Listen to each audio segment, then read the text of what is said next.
Le débrief de la matinale, les temps forts de ce que vous avez entendu ce matin sur Europe 1. Mamoun a survécu au naufrage d'un bateau de migrants clandestins le 8 septembre dernier. Ce jeune homme de 28 ans a perdu une partie de sa famille au milieu de la Méditerranée. Il était mon invité tout à l'heure. C'était à 7h45 dans l'interview vérité d'Europe 1. Dès que l'accident est arrivé, je l'ai tenu dans mes bras. Il était encore vivant. J'ai essayé de l'aider à respirer. Mais malheureusement, on a voulu autrement. Il est mort. Il est resté 1 heure dans mes bras après sa mort. Et nous avons dû l'abandonner dans l'eau. Voilà, Mamoun qui parlait de son neveu de 5 ans qu'il tenait donc dans ses bras au moment du naufrage.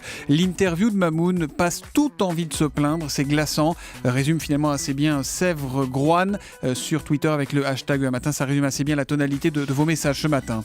Le gouvernement veut faciliter le travail du dimanche, mais à certaines conditions. Les explications d'Olivier Samin, écoutez, c'était à 7h34 sur Europe.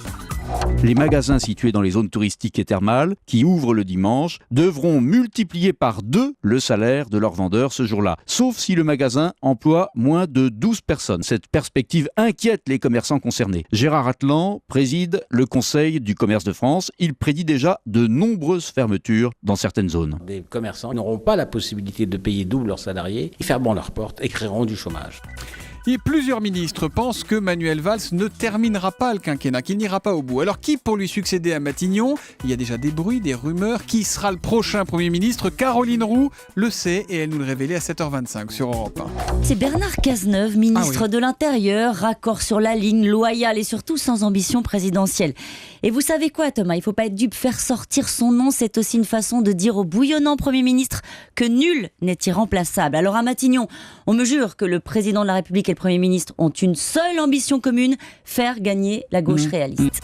Et puis Antonin André nous le révélait à 8h. Najat Vallaud-Belkacem, la ministre de l'Éducation, veut donner plus d'argent aux zones où l'échec scolaire est important et moins là où ça va plutôt bien, l'enveloppe globale restant exactement la même. Voilà un sujet qui, là encore, vous a fait beaucoup réagir sur Twitter avec le hashtag un matin ou notamment sur europe1.fr, un message de Jean-Pierre. Tiens, pour la ministre de l'Éducation nationale, l'excellence serait-elle une tare qu'il faut pénaliser ? C'est une question que je vous pose, Antonin André. Alors non, c'est pas tout à fait ça l'objectif de la ministre. En fait, c'est de dire que l'école, ça doit servir à réduire les inégalités, à faire en sorte qu'un fils d'ouvrier, comme un fils de prof, puisse devenir avocat. Or aujourd'hui, ça ne marche pas. Alors, on va changer le système.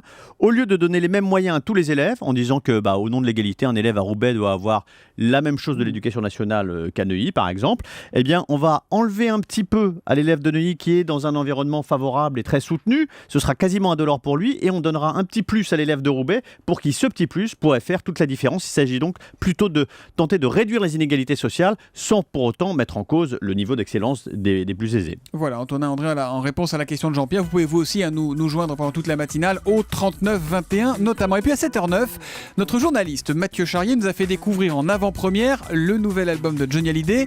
Attention à vos oreilles. Seul, s'endormir seul, voilà, je l'ai fait en gardant une place à côté Les de premières notes du nouvel album de Johnny par Mathieu Charrier. Franchement, pour moi, c'est le plus bel album de Johnny depuis 100% sorti il y a une quinzaine d'années. Une autre. Alors, vous voulez laquelle ? Allez-y. Seul, s'endormir seul, j'ai déjà fait, on va faire Rester vivant. Ça fait Rester vivant.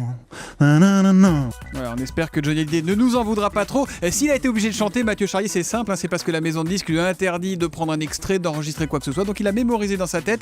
Et c'est nous tous qui en avons subi les conséquences. Restez vivants, ça sortira donc le 17 novembre, le nouvel album de Johnny Hallyday. Regarde-nous encore une fois.